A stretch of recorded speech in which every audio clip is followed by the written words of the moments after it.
حضرت شیخ عبد القادر جیلانی رحمۃ اللہ علیہ فرماتے ہیں، اگر حدود الہی یعنی احکام شرعی میں سے کوئی حد ٹوٹتی ہو تو سمجھ لو کہ تم فتنے میں پڑ گئے ہو اور شیطان تم سے کھیل رہا ہے۔ فوراً شریعت کی طرف رجوع کرو، اسے مضبوط تھام لو، نفس کی خواہشات کو جواب دو، اس لیے کہ ہر وہ حقیقت جس کی شریعت تائید نہیں کرتی باطل ہے۔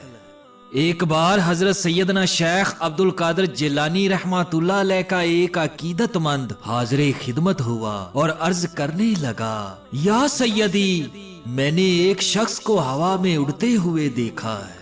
سرکار غوث اعظم رحمۃ اللہ علیہ نے مسکراتے ہوئے فرمایا، ہوا میں تو پرندے بھی اڑتے ہیں، بعض جادوگر بھی یہ شعبے دکھاتے رہتے ہیں۔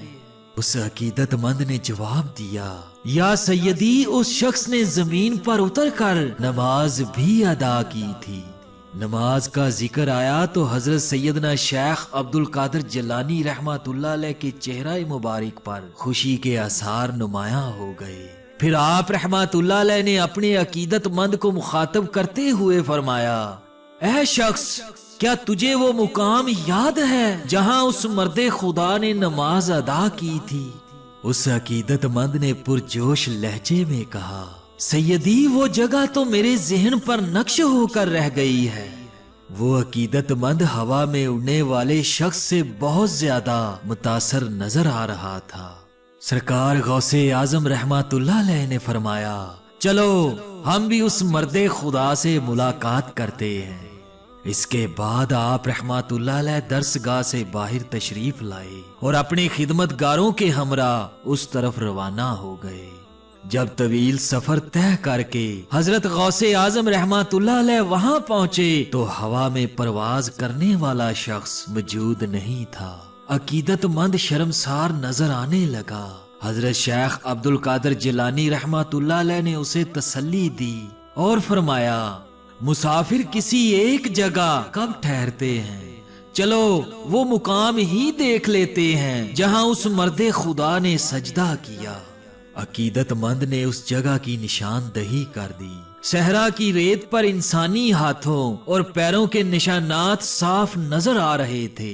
حضرت سرکار غوث اعظم رحمۃ اللہ علیہ کچھ دیر تک ان نشانات کو بغور دیکھتے رہے، پھر افسردہ لہجے میں فرمانے لگے، افسوس، میرا قیمتی وقت اس شخص کو تلاش کرنے میں برباد ہو گیا جسے عبادت کا ظاہری طریقہ بھی نہیں آتا۔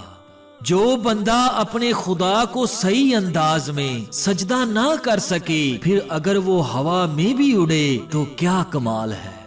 ناظرین گرامی، یہ اس زمانے کا واقعہ ہے جب انسانی عقائد و اعمال کمزور ہو گئے تھے اور تمام لوگ محیر العقول باتوں کو ایمان کی روشن علامت سمجھنے لگے تھے۔ شاید اس راز کو فاش کرنے کے لیے حضرت سرکار غوث اعظم رحمت اللہ علیہ وہاں تشریف لے گئے تھے۔ صحت نماز کمال بندگی ہے، ہوا میں اڑنا کوئی کمال نہیں۔ کرامت تو ایک خوشبو ہے، اگر کہیں گلاب ہے تو مہکے گا۔ کرامت تو ایک روشنی ہے، اگر سورج کا وجود ہے تو گہرے بادلوں میں بھی محسوس کیا جائے گا۔ ایک نابینا شخص بھی رات اور دن میں تفریق کر سکتا ہے۔ کرامت تو ایک آگ ہے، اگر انگارہ ہے تو دہکے گا، نہ مہکتا ہے، نہ چمکتا ہے، نہ دہکتا ہے، تو پھر یہ سمجھ لو کہ راکھ ہے۔ حضرت سیدنا شیخ عبد القادر جیلانی رحمۃ اللہ علیہ کی سب سے بڑی کرامت یہی ہے کہ آپ رحمۃ اللہ علیہ اپنے اللہ پر غیر متزلزل یقین رکھتے تھے۔ آپ رحمۃ اللہ علیہ کی خلوت و جلوت میں کسی ناحق کا گزر ممکن نہیں تھا۔ آپ رحمۃ اللہ علیہ کے ظاہر و باطن میں یکسانیت تھی۔ شریعت ہی آپ رحمۃ اللہ علیہ کا علم تھا اور شریعت ہی آپ رحمۃ اللہ علیہ کا عمل۔ پھر اگر ایسے مرد مومن کی دعا سے کوئی مردہ شخص زندہ ہو جائے اور کمان سے چھوٹا ہوا تیر واپس لوٹ آئے تو اہل دنیا کو تعجب کیوں ہے؟ قرآن حکیم میں ارشاد ہوا ہے کہ ہم اپنے بندے کے ہاتھ اور زبان بن جاتے ہیں۔